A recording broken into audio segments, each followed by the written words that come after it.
नमस्कार। अभी पिछले सरस्वती पूजा के दिन मैं अपने घर पे बात कर रहा था। घर पे बात की तो घर पे पूछा मम्मी पापा ने, क्या कर रहे हो? मैंने कहा पढ़ाई कर रहा हूँ। उन्होंने कहा आज सरस्वती पूजा है, आज नहीं पढ़ते हैं। एक बात मेरे दिमाग में उस समय आई कि बचपन से हमें ये सिखाया गया है, हम ये देखते आए हैं कि सरस्वती पूजा के दिन हमें पुस्तकों से, पढ़ाई लिखाई से दूर रहने के लिए कहा जाता है। ऐसा क्यों कहा जाता है? जब मैंने जानना चाहा, जब मैंने पूछा तो उन्होंने कहा कि इस दिन विद्या की देवी माँ सरस्वती को हम कोशिश करते हैं कि आराम दें।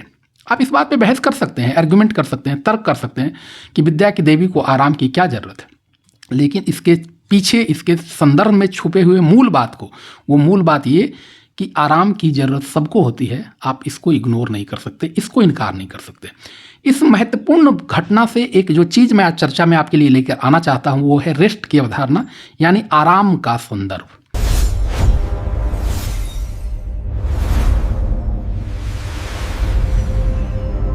अभी अभी भारतीय संसद में सुप्रिया सुले महाराष्ट्र की जो सांसद है, उन्होंने एक बिल प्रस्तुत किया है, राइट टू डिस्कनेक्ट बिल। इसका मतलब ये है कि कर्मचारी को ऑफिस आवर के बाद, यानी कि अगर 10 से 6 का, 10 से 5 का ऑफिस आवर है, उसके बाद ऑफिस से या कंपनी की तरफ से कर्मचारी को कोई मेल, व्हाट्सएप मैसेज, संदेश या किसी प्रकार का कम्युनिकेशन किया जाता है काम के सिलसिले में, जो इम्प्लाई है उस कंपनी का, वो इस बात के लिए बाध्य नहीं होना चाहिए कि वह उसके मैसेज का जवाब दे जो कि काम से संदर्भित है। एक प्राइवेट मेंबर बिल के रूप में प्रस्तुत किया गया। प्राइवेट मेंबर बिल क्या होता है? ये वो बिल होता है जो किसी भी सांसद के द्वारा प्रस्तुत किया जा सकता है, बशर्ते वो सरकार का मंत्री न हो। सुप्रिया सुले सरकार की मंत्री नहीं है, इसलिए एक निजी बिल के रूप में प्रस्तुत किया गया है। यह संसद सदस्य के किसी भी सदस्य के द्वारा संसद में प्रस्तुत किया जा सकता है। इस बिल के अंदर 4 मुख्य बातें हैं। पहली बात है प्रोटेक्शन ऑफ एम्प्लॉय, यानी कर्मचारियों के पास ये अधिकार होना चाहिए कि वर्किंग आवर के बियॉन्ड, जो भी उनकी वर्किंग आवर है, अगर 9 to 5 है, तो उसके बाद ऑफिस से कॉल, मैसेज, ईमेल आदि को इग्नोर कर सके, उनके पास ये अधिकार होना चाहिए।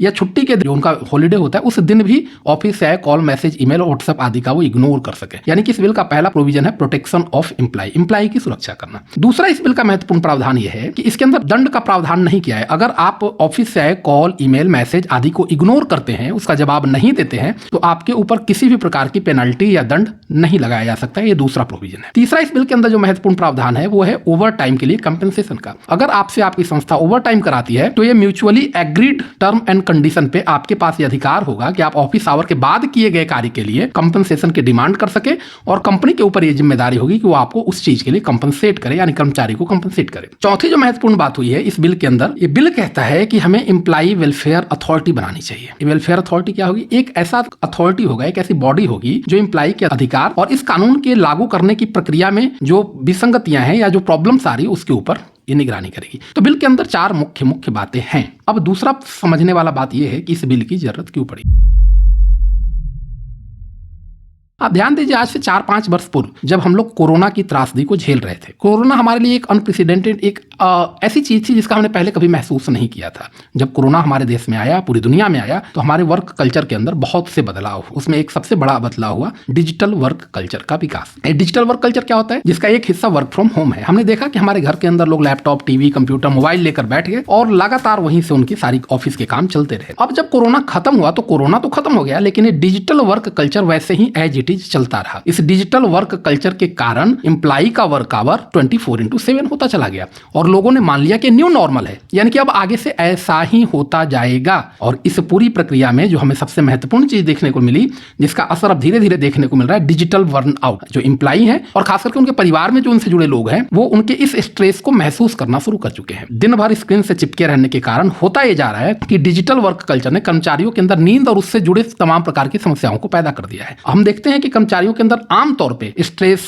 तनाव, ये चीजें बहुत कॉमन होती जा रही है। टेलीप्रेशर एक नया जो इवॉल्व होती हुई घटना है वो है टेलीप्रेशर, यानी कि आपको तुरंत जवाब देना है। किसी कोई भी घटना, कोई भी कम्युनिकेशन हो रहा है तो एम्प्लॉय के ऊपर तुरंत जवाब देने का और बार बार ये देखते रहने का कि कुछ नया तो नहीं आया है, ये इसका तनाव धीरे धीरे एम्प्लॉय के ऊपर टेलीप्रेशर के रूप में बढ़ता जा रहा है। हालांकि भारत में ऑफिशियली 48 आवर्स पर वीक का वर्क कल्चर है, लेकिन कोरोना के बाद से जिस डिजिटल माध्यम की तरफ हम स्विच हुए और जो वर्क फ्रॉम होम और डिजिटल वर्क कल्चर विकसित हुआ, उसके कारण 48 आवर धीरे धीरे बढ़ता चला गया। और ऐसे में इससे जुड़े अनेक समस्याएं, जिसमें तनाव का जन्म लेना, दबाव का जन्म लेना, परिवार के लिए कम समय होना, इंसान के अंदर चिड़चिड़ापन का होना, डिप्रेशन का होना, फ्रस्ट्रेशन का होना, इरिटेशन का होना, ये सामान्य सी घटना हो रही है। परिवार के अंदर लोग असहज महसूस कर रहे हैं, परिवार के लिए समय नहीं मिल रहा है। ऐसे में सुप्रिया सुले ने इस लोकसभा के अंदर राइट टू डिस्कनेक्ट बिल प्रस्तुत किया। राइट टू डिस्कनेक्ट बिल के लिए हमें यह जानने की जरूरत है कि इसका इतिहास क्या है, इसकी शुरुआत कैसे हुई है।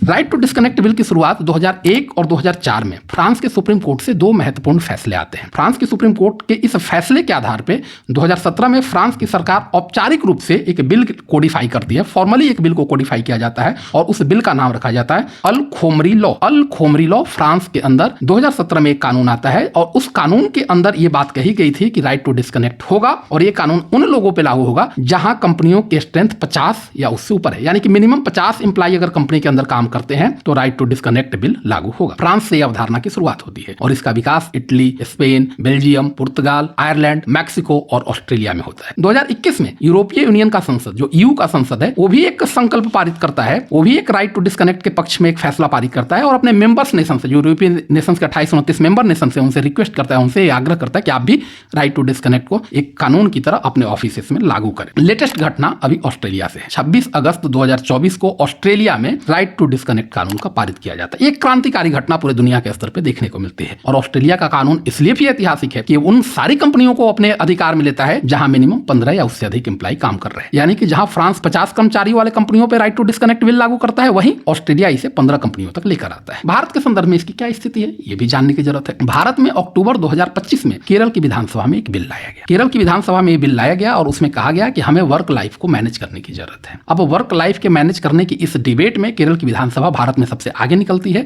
और वो कानून लेकर आती है। अभी विधानसभा के अंदर वर्तमान स्थिति में कानून ऐसे ही है, लेकिन 24 जनवरी 2026 को केरल राज्य के लेबर कमिश्नर ने कोच्चि में एक फिनटेक कंपनी को उसके तहत लेबर लॉ के वायलेशन को लेकर कि कंपनी ने हॉलिडे के अंदर व्हाट्सएप कम्युनिकेशन के लिए बाध्य किया, कंपनी को नोटिस भेज दिया। यानी कि भारत में भी इसकी सुगबुगाहट तेज हो गई है। ऐसे में हमें यह समझने की जरूरत है, एक तरफ नारायण मूर्ति जैसे लोग 70-72 घंटे वर्क आवर प्रति वीक की वकालत कर रहे हैं। हफ्ते में 70-72 घंटे का काम होना चाहिए, जिसका समर्थन ओला के भाविश अग्रवाल कर रहे हैं, जिंदल ग्रुप के सज्जन जिंदल कर रहे हैं और लार्सन एंड टॉर्बो यानी एल&टी ग्रुप के एस एन सुब्रमण्यम जैसे लोग कर रहे हैं। कॉर्पोरेट लोगों के बीच भारत में श्रम की अवधि, काम की अवधि को बढ़ाने को लेकर एक डिबेट चल रहा है और दूसरी तरफ दुनिया में एक डिबेट चल रही है राइट टू डिस्कनेक्ट की। ऐसे में बहुत महत्वपूर्ण हो जाता है कि इस कॉर्पोरेट इकोनॉमी में, इस कैपिटल इकोनॉमी में, पूंजीवादी अर्थव्यवस्था में इंसान क्या महज उत्पादन का एक जरिया है? इंसान भी क्या एक मशीन है? जैसे लैंड, लेबर एंड कैपिटल उत्पादन के 3 महत्वपूर्ण टूल्स हैं, क्या इंसान भी सिर्फ उत्पादन का एक टूल्स भर है या उसके आगे भी उसकी कोई डिग्निटी है? इंसान का भी क्या अपना कोई जीवन है? राइट टू डिस्कनेक्ट को अनिवार्यतः लागू करने की जरूरत नहीं है। हाँ, ये अलग बात है कि हम अपनी प्रमोशन के लिए, हम अपनी तरक्की के लिए, बॉस के गुड फेथ में आने के लिए कोई चीज आउट ऑफ द वे जाके कर देते हैं, लेकिन क्या वो न्यू नॉर्मल होना चाहिए? क्या वो वही प्रथा बन जानी चाहिए? क्या माँ सरस्वती को जिस तरीके से हम एक दिन का विश्राम देते हैं, क्या उस तरीके से एम्प्लॉय को उसके वर्क आवर के बाद विश्राम की जरूरत नहीं है? इंसान को वर्नआउट करके, उसको तनाव में डाल के तात्कालिक रूप से कंपनी का फायदा हो सकता है, तात्कालिक रूप से इकोनॉमी का फायदा हो सकता है, लेकिन लॉन्ग टर्म में अगर किसी की उत्पादकता कम होती जाएगी तो उसका नुकसान न केवल कंपनी को होगा बल्कि धीरे धीरे देश को भी होगा। ऐसे में सवाल ये उठता है कि हम जॉब क्यों करते हैं? हम जॉब इसलिए करते हैं ताकि हम एक बेहतर लाइफ